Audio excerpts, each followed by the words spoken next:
Gil, we're back on Himalaya. Yes, sir. That's right, Himalaya. When you want to listen to the No Chill podcast a day early, you get it on Himalaya. Download the Himalaya app and follow for exclusive first access. Himalaya is a brand new podcast app where you can find every single podcast you love and some future favorites. If you're a podcaster or a fan, Himalaya has got your back.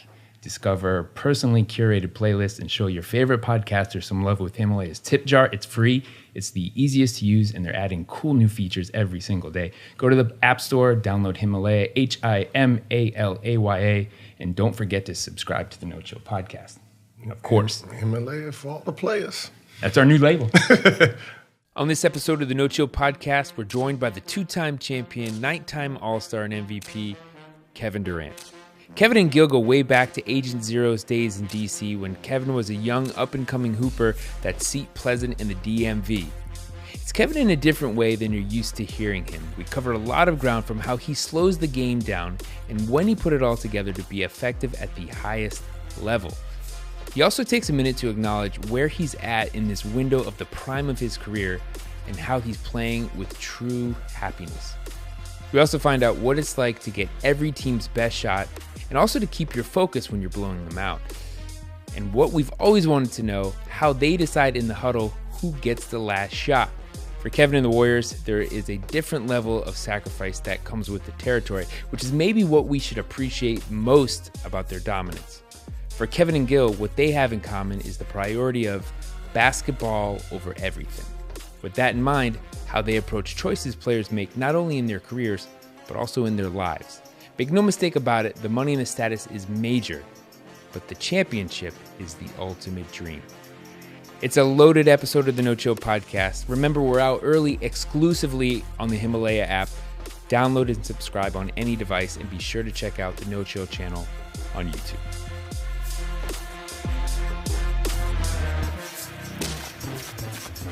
Yeah, we got Kevin here. The sniper. What's the nickname? There's so many. Which one? Was it Tarantula? Durant. Sniper, Durantula. Easy Money. Which one? Easy Money. Call me what you want, man. Easy Money is nice. I ain't gonna lie. Easy Money. But sometimes you can make up your own nickname. I didn't make up mine. Agent I'm not saying you, but DC guys gave can. me mine. Yeah. You didn't make up Agent Zero? Nah. I thought you did. It was a MySpace thing. Oh, You know, when MySpace was out, Yeah. and I had Throwback. all these ladies on it. You know, I had the top 8, and I called myself the Black President. And then someone was like, somebody was like, "Yo, you like an Agent Zero?" Like, That was what? crazy. That went crazy in DC. Yeah. But hibachi was a mindset more. Yeah, than that was something I was doing. I'm surprised more people don't talk about that when it comes to like certain ways to think as an athlete. Because you was doing some next level shit. As I was coming up and I was hearing the stories, I was like, only person I heard that was doing that type of stuff was Kobe. Like at 2 a.m. after the club, you going to shoot. I'm like, I was hearing stuff like that. I didn't know it was true, but as a young baller coming up in DC, we idolized you. You know what I'm saying? We hear that stuff, and I'm like, yo, I got to do something else. I got to figure. Did you out. do it like that? No, but I'm like, I got to tap into what that is for me. You know what I'm saying? From hearing those stories, it's different for everybody. But doing shit like that, I was hearing. I was like, that's crazy. But I'm surprised people don't talk about it. You know, because nobody understands. Everybody hears greatness. No one understands how to get to it. So, you know, just like you see now, I see players doing things I didn't do. You know, like staying after the game, getting a full workout in. You know, we're not going in and lifting ice, but, you know, not back on the court. Yeah. Like, unless I had a shitty ass game, and you know, but you know, to see the players taking it to a new level of we're working out after the game, we're putting extra time in. It's like that's what it takes. Like, you know, I grew up on, you know, Jordan and hearing his stories, and then watching Kobe. Yeah. You know, I come to the gym at 3. We got a game at 7. He's already in the gym taking 500 shots, and I'm like, that's how you get better. In the summer, we're all working. We're all got the same trainer. We all taking the same amount of shots. But that during the season is that's the one. That's how you separate yourself. But also when you get something in your mind, like I want to get better at this, or this situation in the game happened, and like that just burns you. So you're like, I gotta get in the gym and I gotta work. I think as you get older, like those moments, you realize what they are. You know they can come around at any time, especially when you get to shoot as much as we could. Like a missed shot at the end of the game, like I know that's coming back around because that's just my role on the team. So it's like you don't. I try not to dive into those moments too much and harp on just that moment instead of just going through the whole game and seeing how I could have been perfect. And then that next day I work on how to be perfect, you know what I mean? How to make every shot, every move that I want to do. I try to work on it and see how I can knock it down next time just by watching film and going through the game again. So as I got older, I started to look at the game that way, and it's definitely helped. At what point did that happen for you?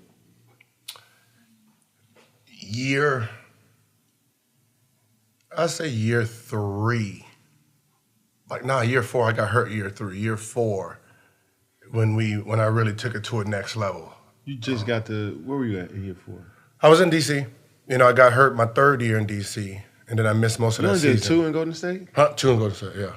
That's crazy. What, do you remember the play? Do you remember the play that changed your confidence? Because I know you came in the league averaging 20, which is unheard of for a rookie. So you was already destined to be what you are. But do you remember the play, like a certain play that turned like oh shit, this shit too easy for me? I wouldn't say just a play. It was just like a stretch in the season. I want to say 2012, and as a scorer, you learn different levels of the game. So I was learning how to score and be effective in a pick and roll, but I was just looking to score every time. Mm-hmm. When you're in the pick and roll, you just gotta play the game at that point. You can't just go straight score mode all the time or straight pass mode. So like I'm in between learning how to play and be me in the pick and roll. And that year, it's a lockout year. It was a short season, 2012. I was like real smooth in the pick and roll. I was seeing passes before they would open up, and I was just waiting on guys to help, and I was kicking to the corners. I was seeing stuff so slow, and then I would pull up on the dime. I would get to the cup. I'm like, oh shit, I feel like I'm at Berry Farms out here. Yeah. And it was early in the season. I think we played Minnesota, and I spent off somebody in the pick and roll, and did a crazy layup I've never done in a game. And I was like, oh shit, I'm really in it right now. I feel like I'm in the prime of who I am, and I just got to keep going. I got to experience more for me to get better.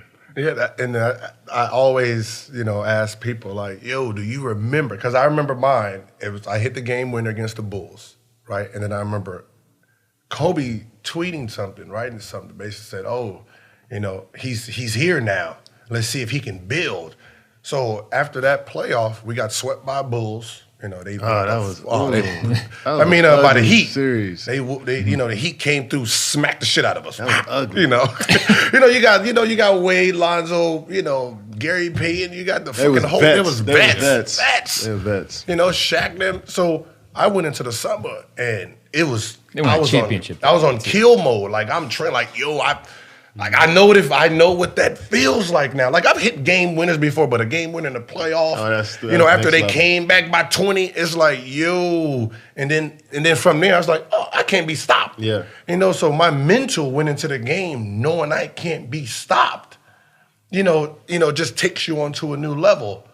And I was just trying to figure out like, what year? Because it was probably like you've been killing, but there's killing, and then there's like, yeah, this shit too easy for me. Y'all motherfuckers can't go out. Everything slows down. It's like Matrix level slows down. You go back to being a kid again. You know what I'm saying? When you always been the best player on the court, and it's just on the highest level now. Like, do you think the game is easier for you now, averaging 25, or when you was averaging 30, 32? Is it easier? Yeah. It's easier. It's easier now on when it comes to like every time down. I'm not just thinking about how we can score in this possession or how I can create something in this possession. I might be the guy that's screening. I might be the guy that's cutting and creating something in a different way. So you just think the game a little bit more, instead of just pressing the go button when you got to average 30 and be accounted. You got to make sure your team's accounted for, a certain amount of points every game to be just in the game. Mm-hmm. You know what I'm saying? Majority of that gonna come from you, but when you're playing on a team, you got a lot of talent. It's like any given possession, just a cut or a screen can get you a basket, and it just makes you think about different things. It just makes you more rounded as a player. See, I don't think motherfuckers really know how talented the group is. Like, I don't really think people understand how talented and what you guys got to sacrifice to do what you're doing. Like you got Hall of Fame. Clay is going to get in the Hall of Fame. Yeah. Draymond keeps on. You got 4 Hall of Fame. Shit, Boogies. Yeah, you got 5 Hall of Fame players on one team in their zone. Yeah. This ain't like, old motherfucker coming in trying to, fit. Nah, you got 5 motherfucking prime players playing that you guys got to sacrifice. It's like, it's like coming down and it's like, any one of these motherfuckers give you 60 tonight. And, like, I've never had that kind of time. I mean, I when I'm playing NBA Live and NBA 2K and I put the shit together, but to see this shit unfold, I don't think anybody really understands what they're watching right now. All they see is, motherfucker average 25, 26, they ain't MVP. Nobody talking about We don't appreciate it. You get spoiled in a sense. You really get lost. It's like, because it's so easy, the wins are coming so easy that it's like, they're not as good as they used to be. Like, y'all motherfuckers don't understand, man. You got fucking 5 damn near Bugattis out there trying to figure out, how to rev their engine while they're all on the court. And this, I just think we got a really good system that works for everybody. That utilizes everybody's strengths. Draymond's not going to be the guy that's going to get 30, but he's going to create 14 or 15 open shots for all of us by, pushing off a rebound, pushing the transition, just directing us out there on the offensive side. Then you got Steph and Clay, who, we set screens for at the three-point line and utilize their jump shots, and they break people down off the dribble. And we got guys screening for them constantly, and it's like, I just think our offense just makes everybody better. And I think Coach Kerr is so good at making sure, he puts everybody in position to be successful. You know what I'm saying? That's tough to do as a coach when you got so many great players. And I think think also a lot of guys who really don't care about, the accolades or none of that extra stuff. We just want to hoop and play good basketball every night and go home. I mean, it's pretty simple. And I think that's the hardest thing because you can really get ahead of yourself. Like Clay going 10 for 10 from 3 last night, right? Yeah, that's crazy. And, like, you could showboat and, just be on cruise control, but you guys aren't. You're locked, and it's hard to do that every night. Yeah. I mean, when Clay makes 6 threes in a row, it's tough.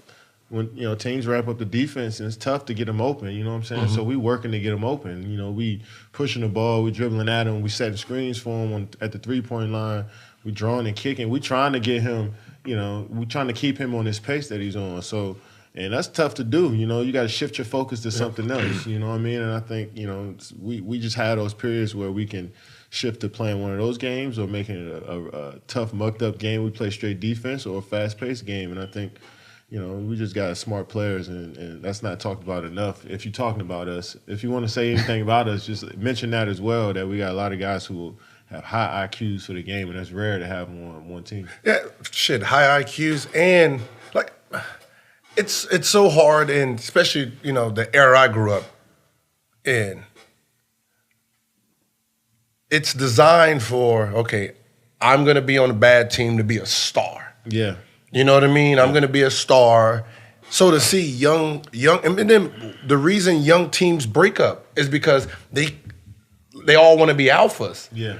So to see that you got, 4 guys basically 30 and under that's sitting there sacrificing that's what I said. I don't think people pay attention to that. It's like, like you can see how Kyrie and, LeBron, Kyrie wanted his own. Like, I need my own. Mm-hmm. And then he leaves. But it's like you guys are sitting here right here like year after year. It's like, I just think it comes down to experiences and what you want to experience in the league. I think for most of us, especially, for me coming over here and just wanting to play a different way, meaning like sacrificing and what you're talking about, is just like when you experience so much, it's just like, all right, now what's next in terms of how I want to play this game. Mm-hmm. I think a lot of guys throughout their careers try to figure that out, and whether it's staying with a group or wanting to leave for a different opportunity, I think it's healthy when guys think about the game and think about their games that way, because you're so used to like being put in the box as an athlete on what you should do, and you always think about yourself like second, you know. And so I see a lot of guys now just trying to take control of their careers and put themselves there where they want to play basketball first and where they want to live, all that stuff that comes with being an NBA player. So when you talk about like Kyrie and Boogie and those situations, it's just like just seeing those dudes and knowing them, you know how much they value basketball and what type of ball they want to play. And I think more players are starting to look at it that way. Was that a hard decision? Hell yeah, man. And what? Yeah, I mean, because when you're in this life, it's like all that other stuff comes with it. You know, basketball is kind of like 1B to a lot of different things, as far as, you know, just the lifestyle. You know, so when you put the game first, I see a lot of guys doing it. I mean, you put the game first, it just you reap the benefits. Whether it's when you want to get paid, you want to live in a good city, you want fame. Like if you really just keep it at basketball, all that stuff come with it. Yeah, I remember watching LeBron in the decision. And I can tell how nervous he was. Like, you know, you're talking about, you know, LeBron, you know how he plays the game, you know, there's no nerve. And I'm watching him do the interview, and you can just see how hard that decision was. Yeah, even if he rehearsed how, you know, this is what so the fact that, like, I heard him, he's like, I'm going to Miami, I'm taking my talents to Miami. He had to say it twice just to, to confirm it to himself. And it's like I've never had that decision. Like, I mean, when I left, to go to Washington, I'm out. I ain't no. But also, no player put himself out there like that on national TV in a formal sit-down interview like that. That is true, but so many other people made that moment so serious. So, I mean, obviously, when everybody want to know what you want to do, it's just like, how do I present this to you? Yeah. But, like, even when you left Washington, Golden State, like, when you were in Washington, there was a certain routine that you had when you was in Golden State that you probably thought about on a daily basis. You know what I'm saying? So imagine being in a place for 8 years, and then you like, fuck, should I leave this shit? Like, I know exactly, I built so much up in me as a person from my routine to the people I know to even from equipment managers to ball boys. All those people all the way on up, like, damn, I done built a lot up in this league so far, even in 2 to 3 years. You know, I'm like, shit. It's hard to leave that comfort zone. It's hard just there to leave that comfort zone. So when you step outside of that, it's just like, man, you really step into the world for the first time, because it's like, I got a new route to practice. I'm dealing with new people. I'm dealing with a new city, like new way to the gym. I might change my shooting time from what I did a couple years ago. So it's just like, man, you're just excited for that new feel of playing ball again. But I think a lot of people can relate to that. And we were talking about when we chopped it up in New Orleans that time, and that's what we talked about was,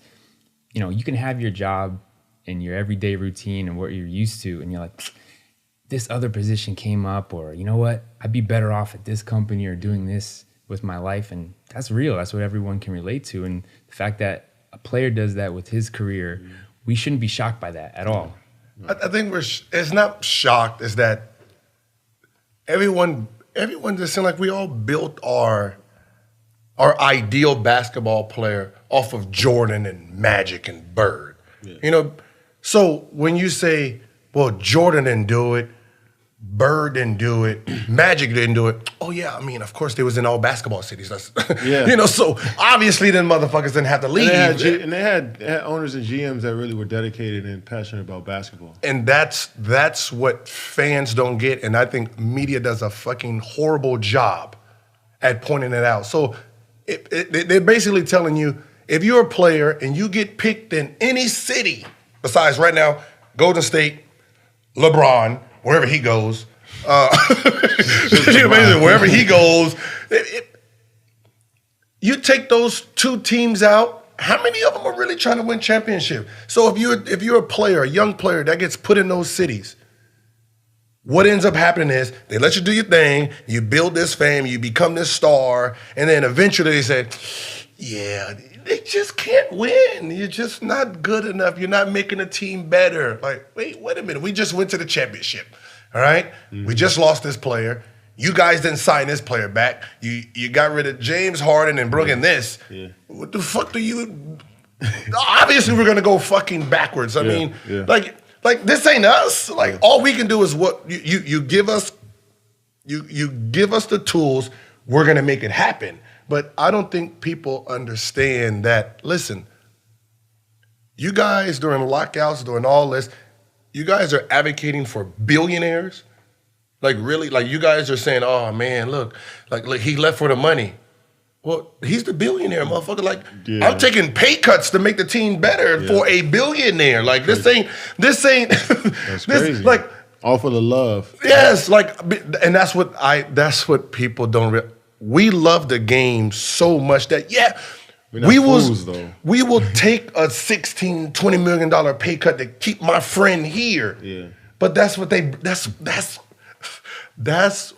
they prey on. Like, yeah, Kevin, to build this team, we'll build 2-3 more championships. You take the pay cut. Yeah, that shit works when we're 24, 25, 26. But eventually we're like, wait a minute, hold on. God damn it.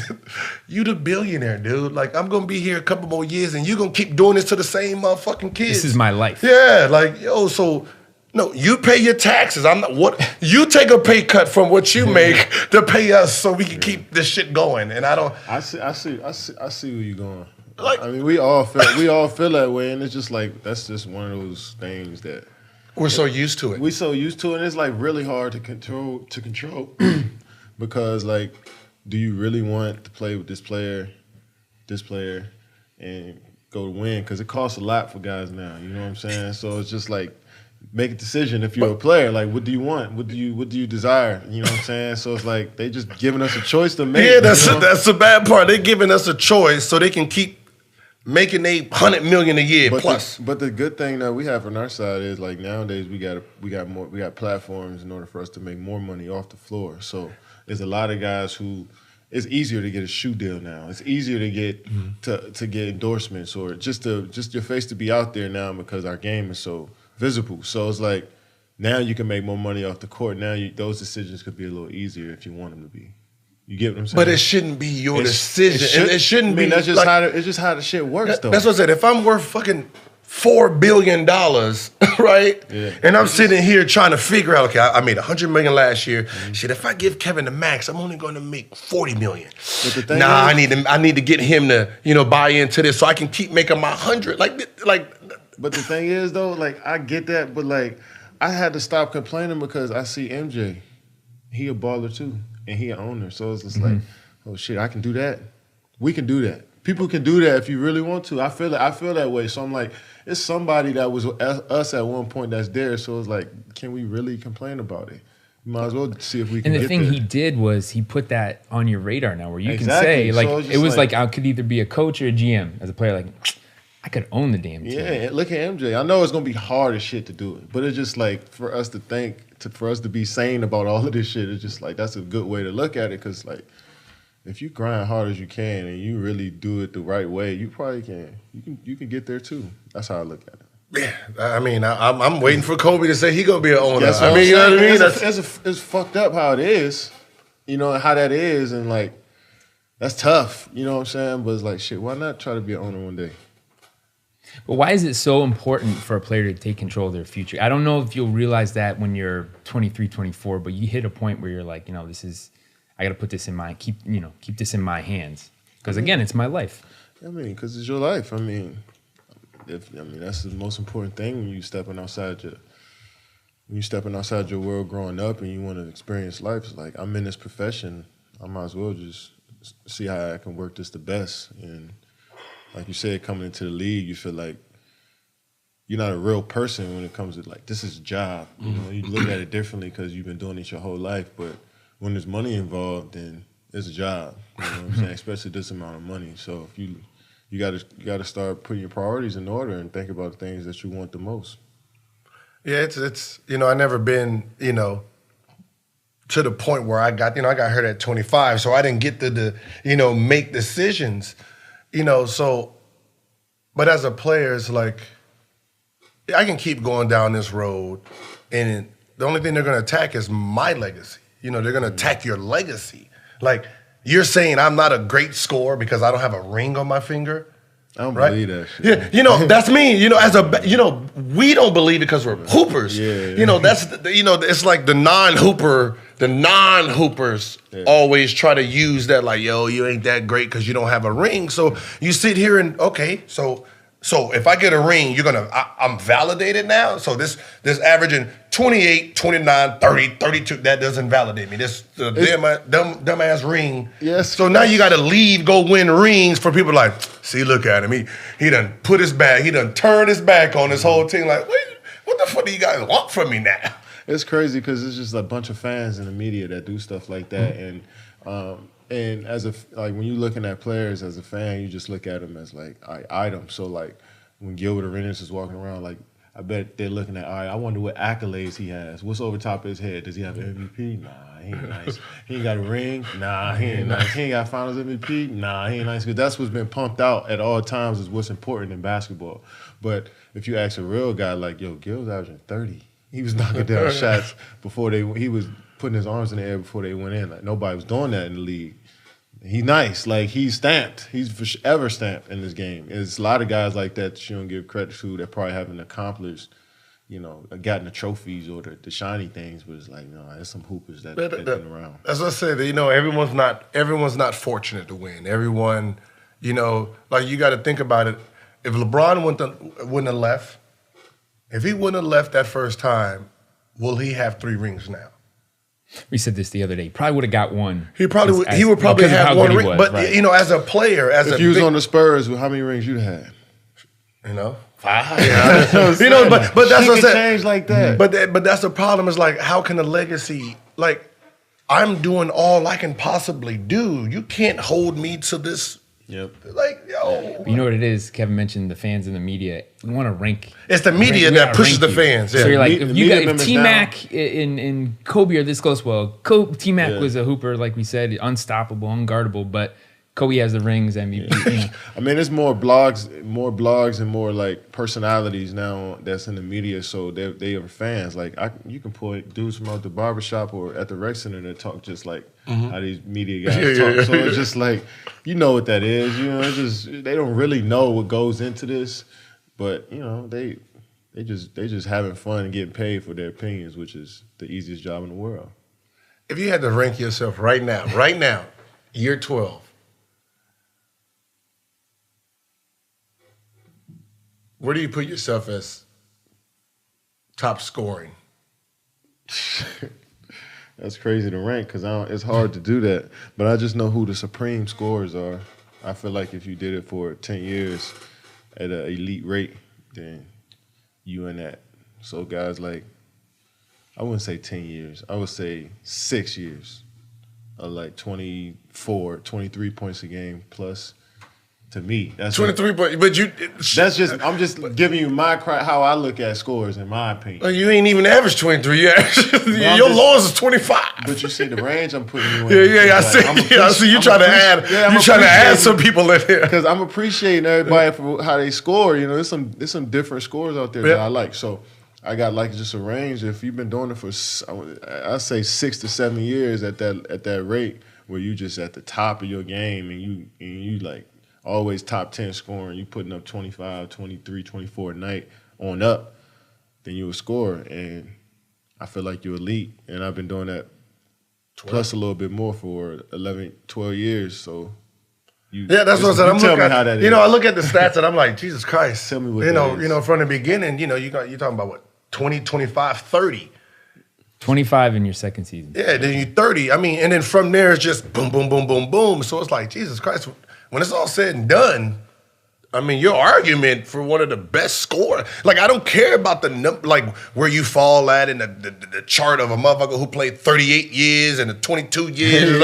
It's like, gee, man, this motherfucker was really like, this is like, like when people say, well, Iverson, I said, man, the motherfucker had 10 years of some incredible shit. Yeah. Like, I mean, it's just like, and it's hard. Like, people don't understand that's hard. Yeah. Nostalgia always wins when it comes to that stuff. When you're talking about the past, the legends, that feeling that they gave you at that moment is always going to win in the now. So, I'll just look at it when I'm done. I'm sure people will talk about it. We'll talk about this whole thing a little bit better, and guys get a little bit more credit when they're done. You know what I'm saying? But as of right now, if you ask me who the best scorer, of course, we'll be like, yo, when Kobe scored 80 when he had that run, that shit was way better than anything I ever did. You know what I'm saying? Because it was just so fun for me at that time. But, you know, I feel like I've put in a lot of work over the years that, like, when I'm done hooping and you talking about guys that score the basketball, like any conversation in the world, I think 80% of it is going to have like, yo, KD though, he can score a little bit. That's cool with me. If you're doing that, that's straight with me. I feel like I did my job as a hooper. Like right now, we can say you're probably the best scorer in NBA. I mean, when it comes to natural scoring, I mean, you can't also matchup too. Like when you just say natural scoring, just bucket for bucket, position for position, you are the best scorer in NBA. Period. I mean, you've been doing that. I mean, you could say that. I don't know. You gotta remember, I just never can really say that because so many dudes can get buckets. You know what I'm saying? So I appreciate all of that shit, but like. And I know I can get buckets too, but it's just like, man, any given night, anybody can. There's a few dudes I feel like can go get 60, 70 points, and I'm just like... Yeah, any given night. But any given, but I guess that keep me on the ground. But if a motherfucker just... If we took away Steph and Clay right now, you average 45, right? I don't even want to. I know you don't want to, but that's just you had a fun 45 for me. Like, you know, I want to play the game now. I'd rather get 45 in the flow. Yeah, because you're at that point in your career, though. Exactly. I know that's exactly. And that's but, yeah, I mean, I can put up numbers for sure. I remember I said it. It was you guys. It was it was the 2015. It was 2015 Warriors, right?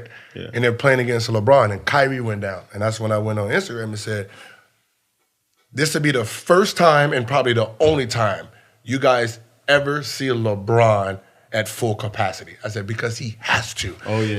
He's going to have to actually do everything he possibly can. I said, since he's came in the league, rings has been on his belt. So he's been trying to build teams. He's never had a team where he just got to do whatever he wanted and he's just going to dominate for a season like Kobe did. I feel like he always had teams where he could do whatever he wanted, but I think that was the first time he had to really get shots up because because they just had to get him up in his possession. You know what I'm saying? Who was going to shoot him? You know what I'm saying? So he like, I just got to get a shot. They were literally shorthanded. Yeah, that's what I said. And you see what he did. And I was like, that would be the last time you see that shit. Because that was the first time I ever seen him shoot like 30 shots a game. I'm like, yo, he getting them up. He got to though. He has to, and that was the first time I really seen that. Because the early version of him in Cleveland, he didn't have the talent around him like he did later. When he went to but he knew I gotta what he did and go to Miami and put other pieces. We played talent for what though? To win a chip or just to grow as a player? Where it wasn't all on him. So what he didn't have names like you think. What he had was people who were good at certain things, like Drew Gooden.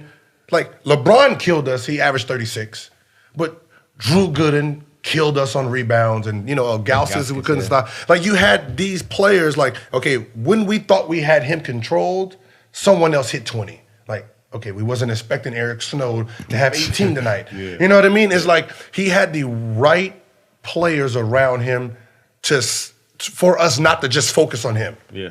And that's been his thing, that he keeps players, but I think that's been his downfall too, that the players he have, when it's all said and done, these motherfuckers are still not great players. Yeah. But he makes them look better than they are. But the good thing about that series was it 2006 when they beat y'all, right?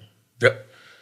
I watched that whole series. I was coming to those games, and it was just like you said, he had those guys that knew exactly what they wanted to do. They knew their roles, and I felt like y'all had a lot of undisciplined players. So it was times y'all gave up a 3 to end the game, end the series. And like no championship team does that. Y'all had so much talent. That was me too. And I was like, yo, come on, yo, how you give up Damon Jones? Like, why the fuck Damon Jones get to celebrate on y'all court? Bron's supposed to be doing that. If anything, give it up to him because he gonna toss that thing to somebody for the open. And the sad part is, it was like, okay, Damon Jones got in. He ain't played since game 4. Yeah, gave up. He ain't played this game. He came in. LeBron ain't passing it to this motherfucker right here, so I'm just gonna lean off of him. Y'all wasn't locked into the point where y'all got to know that him and Bron are so tight. They walk into games together. You know what I'm saying? So I'm like, if he in the game, you know Bron looking. Well, for you know him what's so funny the is second like he get in. when you're in the middle of that game and it's like Iggy coming in and hitting the three, right? He just got in. It's like. They're not gonna pass it to him. Nah, Damon Jones was all he was a shooter. But he ain't playing 2 games though. He looking for the corner 3. I know he looking for the corner. I know that was your fault. You want to No, but I'm just saying. You know you can't leave him in that corner for that Tracy. Hey, you don't supposed to come off the corner. Hey, you don't supposed to come off. I just fucked it all up. I'm telling you, y'all were locked in. That motherfucker hit a game winner on LeBron hit a game winner layup and a game winner in Cleveland. He ain't doing it again. Yeah, that's exactly. I would have thought the same thing. Nah, you ain't hitting this one. No, sir. That motherfucker hit that corner. I was hot. Oh, man, I was so hot. The crowd especially after I missed a free throw. Like, I missed the free throws already, so I'm already fucked up. I'm already mentally fucked up, like still thinking about the free throws. Like, damn, motherfucker, missed the free throws. And well, do you think that series, that team, those Cleveland teams, I thought that was a nice DC rivalry. What you think? Because y'all played them a couple times in the playoffs, right? Yeah. See, I was only healthy for that one. Oh, you didn't play that? The second year I was hurt, and then the third year I didn't even play. So that was my only real series against Cleveland. Well, it just felt like, because we played them so often. It was that it felt like it was a little. But the other 2 times we were undermanned. We had more talent. They just played us. They were just smarter. Yeah, you Karan. And at that time, that Wizards team was the best team that Cleveland faced until they put the Celtics together. Really, that could have been a great rivalry. This was because what I'm saying is I used to study. I'm sitting here studying like I'm watching. Like when I'm on the bench, I'm sitting there watching him. All right, so whenever he wants to get going, he looks at coach. They take Ilgauskas out, and then we take Brendan out, and then him and Larry hit the hole. So hey, look, coach, listen. Listen, when they take Ilgauskas out, don't take out Brendan, because when you take out Brendan, our big man coming in is 6'8", 6'9". Who was the big one? It was either Eton or Michael Ruffin coming in. Oh yeah. They so going right at the rim on them dudes. Yeah, and that's exactly what was happening. It was coming right at the rim, and Eddie was like, I mean, we need Brendan to match up with Ilgauskas, so we have to rest Brendan when Ilgauskas rests. And I'm like, that's their game plan. Take Ilgauskas out so you take Brendan. These 2 motherfuckers hit the lane on us. Man, that's when the coach is having a battle right there. That's when the players are just playing. The coaches got to make the right moves. You know what I'm saying? Especially in the playoffs.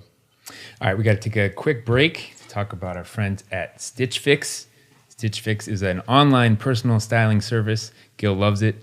They find, deliver clothes, shoes, and accessories that fit your body, budget, and lifestyle. So go to stitchfix.com/no-chill.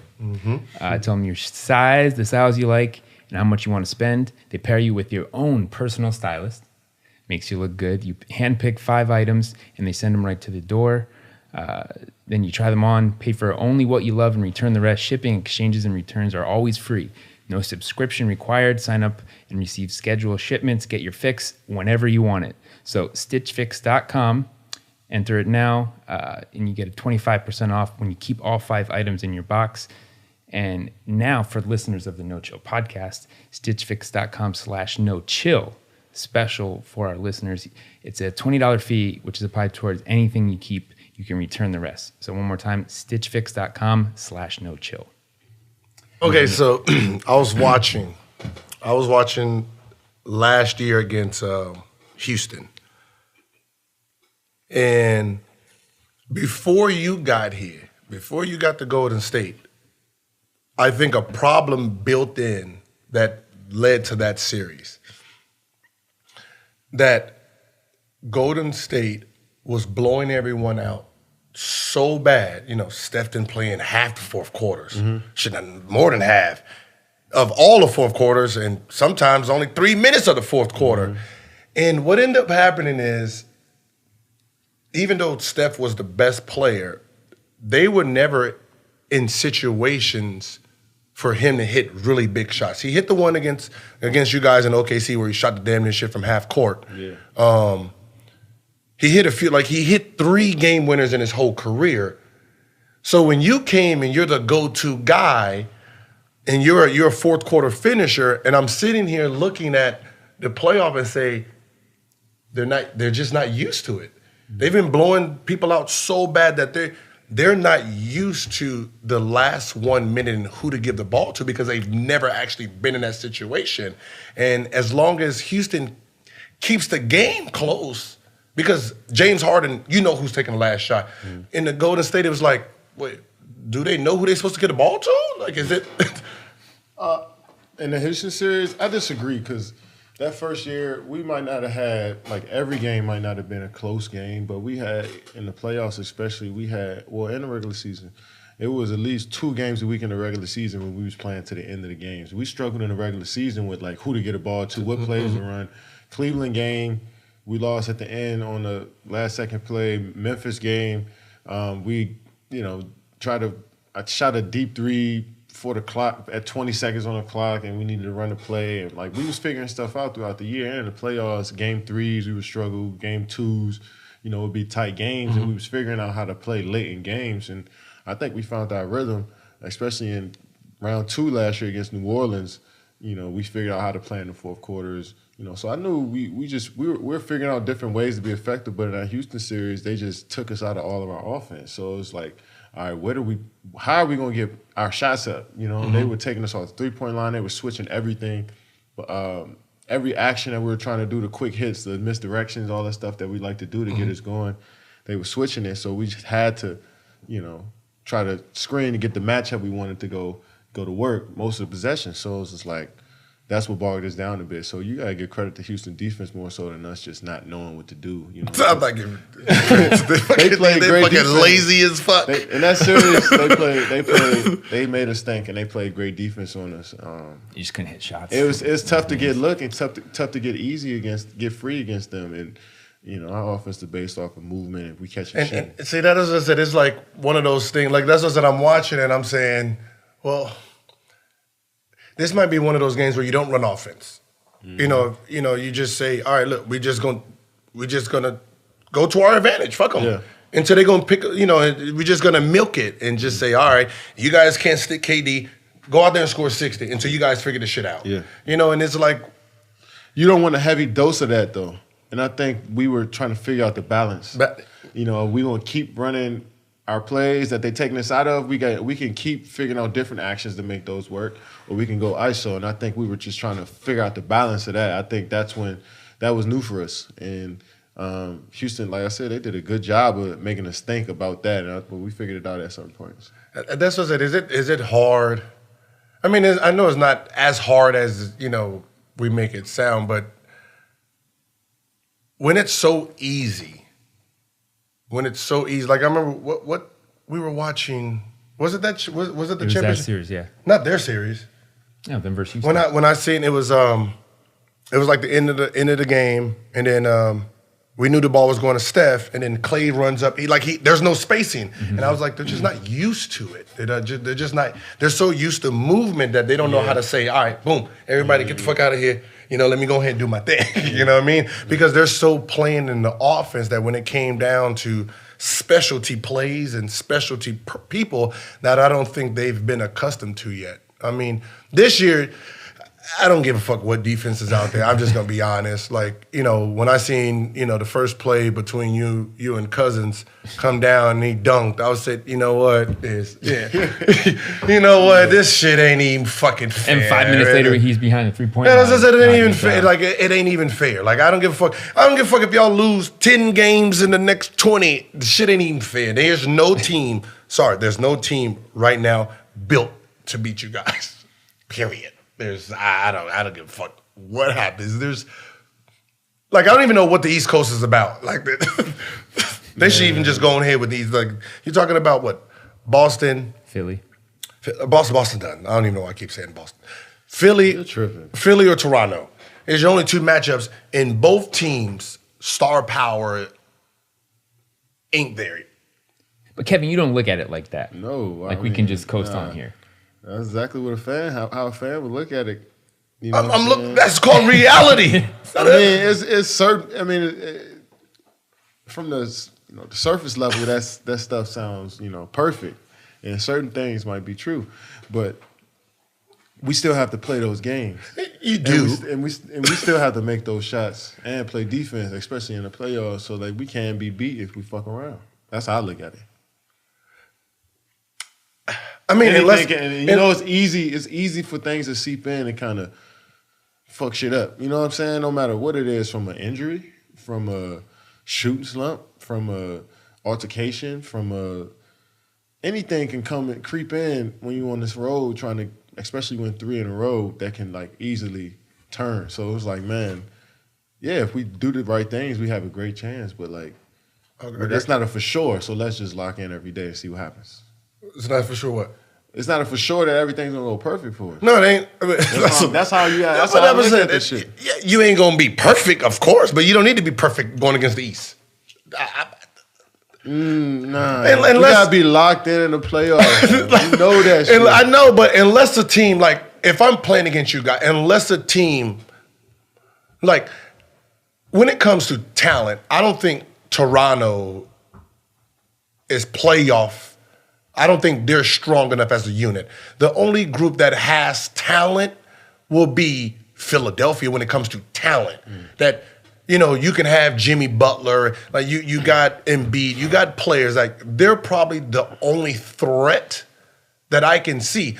But that coaching staff is gonna say, hey, listen, fuck the game plan, go out there and play. We're not gonna run none of the plays they're used to because they're gonna fuck us up. Like, I remember, like, you know, it's one of those things that either you're crazy and you won this series, or you're crazy, you get the fuck out of here. Because I remember we was going against San Antonio. The only time I beat San Antonio. Coach said, only time. Coach was like, they tough to beat, especially back then. Coach was like, listen. On the road? It was nothing on the board. It was just matchups. There was no fucking game plan. On the road? No, we was at home. Like, Eddie was like, listen, if we play hard, if we play smart, we can beat them. But if they play hard and smart too, we have no chance. He did not say that. Yeah. So look, we just gonna go out there and we ain't even gonna run no plays in it. Y'all go out there and just play free.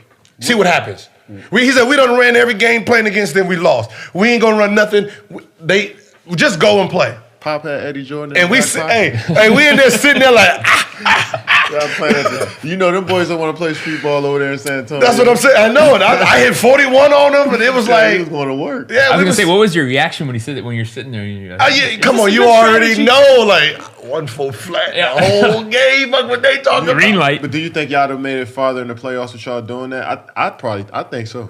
I think y'all have won more games if y'all have just been like, yo, you, Karan, go get a basket for us. But you got to remember, at some point, like when you're playing against talent, you got to remember, a talented group go have you. They gonna know all your plays. They gonna have you depicted. So the only thing you can do is just go out there and say, fuck it. Just go out there and just ball. Just play with them. Yeah, and always come back to street ball. And just go out there and play with them. So you can't be a coach in the playoffs for a series and say, all right, listen, just go out there and play. Ain't no fucking game plan. Like, you get your ass fired. But that wouldn't be game one, right?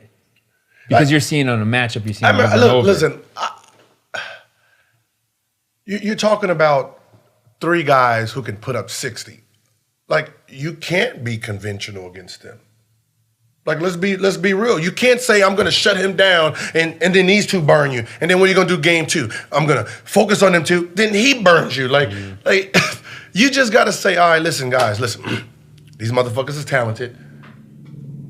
Either y'all going to play hard or you're going to get fucked up. Just go. But our team, we don't got a bunch of guys that like just going to break you down to dribble easily like that. I think our system works for everybody. And sometimes when you do a good job of guarding our initial plays, you know, we just improvise after that. And I think that's what makes us unique and different. Like, once you stop a play, Clay's not going to stop moving. Once you cut Steph off on the pick and roll, he's not going to stop moving. So it's not like we coming down and just like, yo, y'all clear out, you just kill him, destroy him. You're just bigger and better than him. No, we actually cerebral out there. We keep moving. We keep finding back picks with 6 seconds left in the shot clock, and you knock it down. You walking back down court like, God, we just played. What's that? 18 seconds of good defense, and it's just like he hit a 3. After that, like, come on, man, like, and you come back down, and you was up 15 and now you up 6 points going into the halftime. Be like, we trying to kill morale. We not trying to like overpower you physically. We trying to kill your morale. We trying to spirit. Quiet the crowd. We trying to like amp our crowd up, and we trying to feed into the guys on the bench. So when they come into the game, they gonna continue to have that system working for us. You know, that's what those threes, and that's how we play. You know what I'm saying? It's deeper than basketball with us. Yeah. Well, speaking of strength, the rumor that's always been. They said when you came in your rookie season, you couldn't lift the bar. Come on, man. Like the 130, was it the 130? What was that, 180? No, it was 185. They said you couldn't get it up there. Oh, no, I couldn't get it. I thought you said the bar. The 185 pounds. You know what's so funny is you changed the way they drafted. What you mean by that? Okay, listen. Everything was built on strength before you came in. Motherfuckers had to be strong and strong this and strong that. Yeah. And you came in and you couldn't lift. So that was like the little joke between like, oh yeah, that motherfucker weak, bye-bye. Yeah. And then 20, 25, 30, everybody's like, oh, she didn't need to be strong no more. And then that's when it actually shifted and they stopped really paying attention. Like motherfuckers like, yo, how many times you lift? Yeah, I lift the motherfucker 12 times. Shit, that nigga good. Yeah, exactly. You know? And then that's what I said. Like you really shifted the way, combine. Yeah, I just really couldn't lift that shit. Like people ask me, I said people ask me, it's like, yo, like I need to lift. I said, listen, basketball is skill. Yeah, you just need leverage. It's a skills sport. Like ain't nobody trying to sit there and play motherfucking 1988 basketball no more. That shit's done. Yeah, you just need leverage out there. Yeah, that's it. Taking advantage. Yep. What are teams doing different since you've been there in Golden State? This is what, third season? Yeah. On defense? Mm-hmm. You see just a lot more gimmicks where they selling out their whole defense to stop the three-pointer or trapping the pick and roll out deep or like as soon as I catch in the post sometimes they come to double. As soon as Steph come off a three-pointer, the big is denying out hard, giving up the pass to our bigs. It's just like, you know, you just don't know coming in the game sometimes. Yeah. Play and it throws you off a little bit, but once in the playoffs, you know, you can easily pick that stuff apart.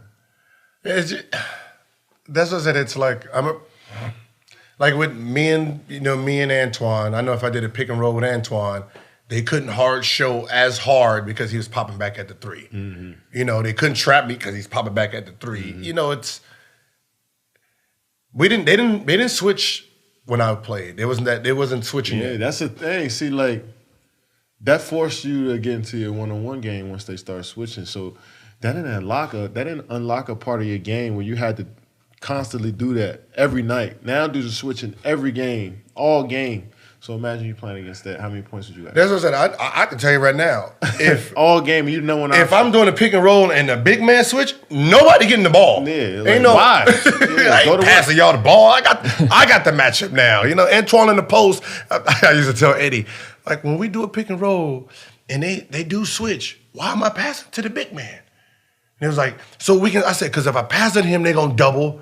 They're gonna swing it out, and then we're gonna swing it. And that's you want the corner shot? Late in the clock like that? I said, I already got the advantage. If I take this big nigga off the dribble and get to the paint, who gonna block me? My guard? Yep. Get the fuck out of here. Yep. He ain't passing the ball. Simple ball. Yeah. So now when y'all was playing, like when I first came into the league too, it was like straight pick and roll. So now when you're in the pick and roll as a guard, like back then they was in the drop most of the time. Mm-hmm. So you always like, damn, I can shoot every time. But should I, like, you know what I'm saying?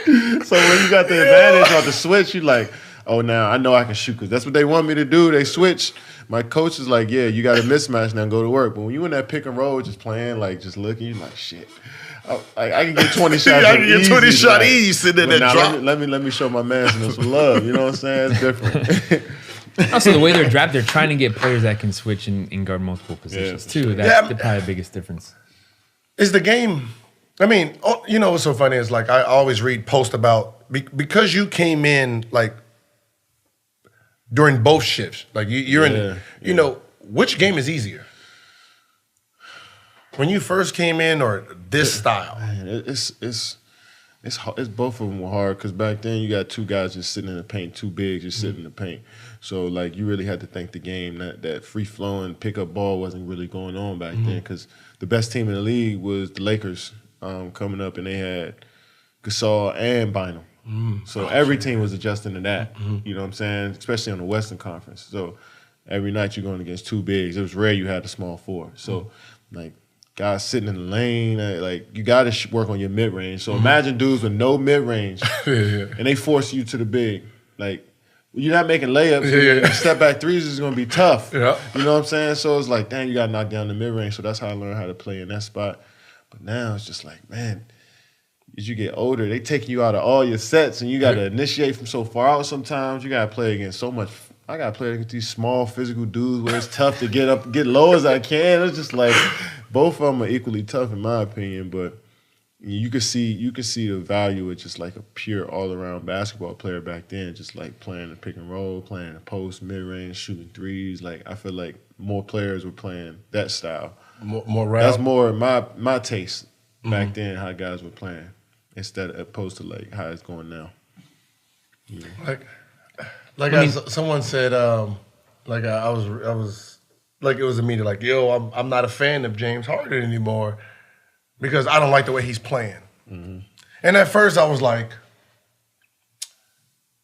I can see how someone would get bored of just watching the same boom, boom, boom. But at the end of the day, if you can't stop him, why should he change? I mean, he's doing what's required for him at this time. Yeah, like, if you tell him to switch his game up, he could. But he's doing what he has to do. That's what I'm saying. Like if you can't stop that, but like, why am I gonna just automatically stop doing? If I can go left and step back and bust your ass, or go right, step back, and you can't stop it, why am I just gonna change it for you? And especially if we're gonna get a W off of it, I'm sticking with the same formula. Someone was like, because it's like, well, why the refs ain't calling? Because it's like, yo, what he does is a travel. I said, it's sometimes he's traveling, sometimes he's not. If I'm a ref, I'm gonna be honest with you. I'm not gonna sit here and call 20 travels on a dude. Yeah. Like, I'm not bailing you out as a defender. Yes. Like, I'm not gonna bail you out like, travel. No, play some fucking defense, bro. If I'm a ref, I be trying to look at it in ref's perspective a lot. Like, if I'm a ref and I got a guy that's stepping back away from the rim, like those little ones may be a travel, but like I could see if he was going towards the rim and he was traveling, it's gonna be an easier shot. He's stepping back into a tougher shot. So I'm like, you just let the game play that out, see what happens after that. You know what I'm saying? You can't get in the way of that one. But that's what people don't understand. That like a referee is also like a student of the game. It's like, yo, I'm not gonna sit here and just keep blowing him. Play defense. You know, if he does something that has him at a total advantage, but I don't think an advantage is him step back fading away. That he doesn't have an advantage over you. And it's not like, it's like you say, it's like he tiptoes a little bit on if it's a travel, it's a step back. So some of them joints you gotta look at the video 3 or 4 times to see if it's a travel. And so in the ref, it's happening so fast, it's hard for them to see that. What's he doing different this season from what you watched? Nothing. I think he's just had more opportunities. He's got more opportunities to do his thing, and he's at the peak of his powers. His confidence on another level, I feel. He stepped into, me and my guys were talking last night, like, you know when guys step into superstardom. Yeah. He stepped into like where he's like when you had drop your first album and you make platinum, like he's out of here. This is like his 3rd album, but he's out of here to the point like, yeah, he is a star, and he's doing it easy too. Yeah, and that's so sad because if he was in a bigger market, he would already been a star. And Houston is a big market. Yeah, Houston's I think Houston's a big market. But when you look at he's always been a star. But I seen him on ESPN, like even after a loss. When you on ESPN, like you got 10, 11 like flash clips of what you did the last week or two for like a long stretch of time was what they doing with James. You're a star to me, and it don't matter what market you in. It's just like whoever's gonna pick you up is gonna take you to that level. But why? It's like when you look at you look at fan voting, it's like, how come he's not translating to fans like that? Like I don't think they understand. Like, you know what I mean? It's like, but they know him though. They know him, but it's like if you look at him, like he wouldn't be a starter right now. What is that then? Yeah, and Tuca, he's from LA. When they start hating, big market. He's in so he's got 2 big fan bases right there. I think he doesn't know. He doesn't have enough hate. I think that's what it is. For you to be great in this league, you got to have a group that hates you too. But the haters wouldn't vote for you. A lot of people hate James Harden. Not really. Hate his game. Not I really. won't say the person, but hate his game. Okay, if you had to take your all-star numbers and take it off that and then say, all right, these motherfuckers hate me out here right now. Am I going to be starting the all-star from fan voting? You would probably be like, shit, they do really hate a nigga. But that's when, you'd be like, damn, they do really hate it. But that's when you know Niggas be still having 2 million votes. I can't say that's hate. For what he's doing, for what he's doing, come on, for what he's doing, Luka has more votes than him. That's just popularity. I know, but I'm just saying that's hate. 2 million people. But for a dude who's really you're tearing the leagues a new ass. You are right now carrying that title as a top scorer. Yes, but nowadays though, that stuff has to be dissected to the point where it's all right, we know he can score. He's done it for a few years now. Let's see how he's really scoring. All right, let's nitpick. Yeah, see, I think so. That's why I said can he be why is he scoring like this? Why are they fouling him so much? Why does he get to the free throw line so much? Why he got to shoot step backs? Why he got to celebrate? You nitpicking now. Just shut up and just watch what he's doing. I think. But that's what you know what I'm saying? I think when a motherfucker becomes when they start hating you, that's what I said. He's going into because when you start nitpicking at him, that's when you're out of here. Yeah, that's nitpicking you. That's why I know you into superstardom because it's all right, they intro to you now. It's all right, how can I dissect this person? They actually thinking about you more than they would before. Last year, when Chris Paul's there, it kind of takes away. That's what I said. People don't understand. When you have talent, you have to suppress your talent sometimes. There'd be a time where you damn, I can shoot this motherfucker every time I come off this pick and roll. But I see, Clay ain't got the ball a couple times. Let me go ahead and just swing it. And I'm just go ahead and swing it. Anybody tell a dude you lose those battles sometimes, though. Yeah, I was going to bust your ass tonight, but you lucky Clay going off. You lose those little battles because it's I could have killed you for real. You know what I'm saying? It's just damn, you go home, it's fuck. Should have had 30 minutes. Yeah, I should have. You talked about, you get to a point in your career where you realize it's, you got to give things up for a team for the sake of winning. Yeah, how I look at it is I made so much money. I played the game for just before I played it because I loved it, but I played it for everything that came with it as well. But I'm man, I did everything I really wanted to do in my personal life. Let me just actually dive into this game now, into real, something I got to figure out, almost like Battleship or chess, or I got to just figure this out different ways. So when you dive straight into the game, you're just man, this shit. You see all the small nuances in it, and it's cool to figure that out at that age. And I think you only learn that through experience. Mm-hmm. What changed the most for you after you won the first championship? That I just realized my formula worked for how I work on my game. Was that the greatest feeling though? All the hate that came up and it's more so I'm looking at it when I first picked up a ball and then just all the shit that I went through as a ball player to get to that point where you're the last man standing, last team standing. Everybody's watching your game that day. You know what I'm saying? As a kid, you start off in a rec center. You got 5-6 people watching you every Saturday. Now, everybody in the country and a lot of people around the world are watching you play, and you played your best. How would any person in the world feel on that stage? You know what I'm saying? I'm just man, this is exactly where I want to be in my life at this point. It just made me happy. And I don't think other people understand that too. It's when you have a dream. It's when you have a dream, and you get a chance to I can really make my dream come true. Yeah. I think people like the ideal of a dream, but then when they say, all right, listen, if I go down the same path, I won't hit my dream. Or I don't know when my dream might hit. But if I can just alter a little bit and jump and go here, I can do it. Everybody's oh, no, I don't like that. Because I remember I already knew what I was going to do if I won a championship. I already fucking knew. I already had it planned. As soon as I win a championship, I'm going to throw my jersey on the floor. I'm going to run out of the arena. I swear. And them niggas ain't going to see me no more. Ever. Like, We all think about that shit. Like I'm not going to do an interview. I ain't going to be on stage. I'm going to run. Motherfuckers will be calling like, where you? That's just going to be the mystery of what happened tonight. Like, I had that. That was a dream. Yeah. Like, that was a dream. Like, I ain't want to be on stage. I want to be That's like, so yo, I funny. dropped my shit at Bounce. Nigga got in my car and gone. Yeah. Everybody think about that. That's what I'm saying. Hooper, yeah, especially, for sure. That's Like, crazy. you see it, man. Disneyland. I'm going to Disney where, like, people don't understand, man. Like, when a person has a dream, like, the point of a dream is getting there by any means. Like, I'm trying to get to that dream. Because I remember when I made it to the NBA and Mullen was like, all right, your dream was to make it here, right? I was like, yeah. He's like, okay, you made it. Now what? You know what I mean? Now, what's your new dream? Because you made it here. What's your new dream? Yep. And then it's like, oh, shit, let me think about it. Yep. You know what I mean? And let me think about it. You know, and it's... Yeah.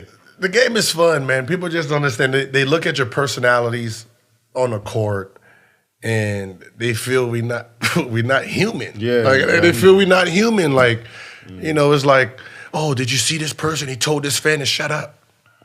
Well, I can't tell a motherfucker to shut up. Like, Especially when they're acting like what are you an talking about? asshole. I can't tell him to shut up. Why can't I tell him to shut up? The requirement of a fan is to come, you get to come to an arena and you can act like a total kid for a couple hours. So, all right, I'm treat you like one. That's what I said. I used to like go at fans. Oh, it was like I used to I don't talk. see the problem. I used to talk because they're there to be entertained. Yeah, we're in the arena. Like, I'm in the arena, like, I'm expecting the opposite fans to say whatever the fuck they want. I'm going to bust their teammates' ass, and I'm going to talk shit back. So, you know, there was this mutual respect between fans and players. But I hate when people are like, oh, did you see him? He flicked them off. Yeah, he flicked me off too. Like, what are you talking about? I gave him the same thing he gave me back. We cool. We good. He ain't arguing. That motherfucker ain't arguing. Nothing's gonna happen when we leave here. Yeah, you're not a maniac. You're not just going at people because you want to. You're provoked. I come to work and focus on my job. If somebody want to chime in and get in the way of what I'm doing, if I got time at that moment, I'm definitely gonna say something. If I don't, I'm just gonna chalk it up. That's what I said. I'm glad Instagram and Twitter wasn't there when I played. Oh my gosh, y'all boys. Or just having a phone in your face. That's the thing now. Everyone has their phones out at all times. You can avoid that a little bit. Yeah, that's what you're gonna. The everything, somebody else having their phone just watching you from Yeah, that's the corner, the thing I just one. don't understand. Is like you can't even be you no more. Yeah. You know, and that's the problem, because you can be you, but there comes more scrutiny now. Like, you know, in off season, I want to chill and hang out. Me being normal offends everyone else who's being normal. You know what I mean? It's like, you know, it's like my normals somehow offend you because I'm supposed to be like doing something totally different. Yeah. Why is Gilbert Arenas talking like one of us? Yeah. I'm offended now. Why? What Should not be doing that. He's made millions of dollars. Yeah, he told me to talking like he that. told Stop me having real world problems. He told me to fuck off. Like, come on. Yeah, I'm a fucking like I'm doing like I'm on Instagram mode. I'm not the basketball player. Exactly. I'm Instagram doing the same thing you doing. Truth. Talking shit. Like don't get mad about my opinion with a motherfucking another opinion. Like, what the fuck is wrong with you? Like, You have a sickness if you do that shit. Like, you fuckers is crazy. That's why I just stopped giving a fuck. Like I'm going. If I see something I don't like or something funny, I'm gonna do what I do, and then you just gonna be mad because I'm not gonna apologize. I'm gonna double down. I don't really see the problem with people just being who they are. Like, fuck it. It's hard. Like LeBron, I like LeBron now because it's like now he's finally like I think he's unguarded. He's at a point now where he's like, you know what, I've done so much. What I say should be valued now. You know, before, you know, I was, you know, protecting the image, trying to figure out, you know, should I tap into this subject? You know, shouldn't I? And then now it's just like, you know, if he has a problem with something, he needs his voice to be heard. He'll say it. And I'm like, okay, I like that. You know, it's cool. But it's hard to get to that point where you're protecting yourself, protecting your image. You don't want to say the wrong thing. You want to offend people. But then you get to a point where, like, guess what? I'm going to be who I am and find that comfort level. For sure. I mean, people respect success And I feel like LeBron always had the power. I feel like he always had a loud voice. But when you're so locked in on your work and trying to accomplish your dreams and goals, like certain stuff is like, I don't even want to focus on that right now. You know what I'm saying? But when you're in your 16th year, you're 34, and you probably it probably hit him last year. He's the oldest dude in the All-Star locker room. I'm like, yeah, you're OG. I remember it was 37, 38 was the oldest age. You're 33, you're the oldest guy in here. So, like, you could just tell that his experiences have shown him a lot, and he's willing to give it back to his teammates and to other people who want to, eventually get into this life, not just as a baller. You know what I'm saying? He's opening up a lot of doors, opening up a lot of people's minds to like what an NBA player should be like. And you just see that just happens through just going through so much in this league. He's been a star since he was 9 years old. When did that change for you? I mean, I would say once I first got into the league, I was that like, all right, now you're a star. Like, you got shoe deals, you getting ESPN covers, you're doing commercials with the hibachi. You know what I'm saying? Somebody was reading the paper, you was waking up in the morning going to school at 6 a.m. reading about Gil, and then a year later, like, you doing an EA Sports commercial with him. Like, that shit hit you fast. And so I'm like, all right, that's just who I am. Like, I don't see my other guys coming to the league with shit like this, so like, I guess I'm a star. You know what I'm saying? So you start to think about, and sometimes you overthink about, like, how can I keep this up? You know what I'm saying? And for me, it's just like when I got injured, everything kind of slowed down for me, and I spent like 4 months I couldn't even get up and go to the gym and shoot, or I couldn't even get up and walk to the bathroom and brush my teeth without some help. You know what I'm saying? Because my foot was broke and I couldn't. So it was just like the little shit I started to realize, and things started to open up for me. And what's important to me was just getting up every morning and working out before practice and going through practice and working out afterwards and getting the sweat. That shit made me happy coming home. You know what I'm saying? Like, I'm like, damn, like, I had a good day just doing this. You know Appreciate what I'm saying? the Like, little shit. things. So I'm like, I don't really want to be a star no more. Like, I don't want to do that no more, because it's just like, it's not, I can't even be me. So that's why lately I've just been like, yo, this is who I am. Just accept me for who I am, because like, if I didn't play ball, y'all wouldn't know me. So like, why does it matter like what I'm thinking to y'all? Like, who are y'all? Like, you know what I'm saying? I'm just hooping. So just look at me for that. So I guess it's different for everybody, but for me, that was my switch. We love to see it. We know you got to run, got a plane to catch. Yeah, that's Been in like LA for a long time. I remember this jersey like it was. But there we go. Throwback Gil and KD. Damn, I remember that day. Now close your eyes and repeat after me. I am the shoot button. I am the shoot button. I will take it to the hoop every time. I will take it to the hoop every time. No man will stop me, No man will stop me. except for Gilbert Arenas. What? Don't break concentration, Kevin. Because that's what I was like, God damn, that motherfucker can shoot. I was wearing Adidas on that shoot. Yeah. I was in between, like, should I wear Nikes or Adidas? And I went up for a dunk, and my toe got stubbed. These fucking Adidas. He was like, yo, chill. He was like, yo, they got the mics on. They got the mics on, yeah. I was like, what you mean? I'm like, he's like, yeah, I know what you're going through. Chill. I was like, just chill out. That's the OG advice. They got the mics on. You want them to use that against you if you're negotiating. Yeah. Now he's got the deal. Yeah. All right, Kevin, thanks for coming through. No doubt.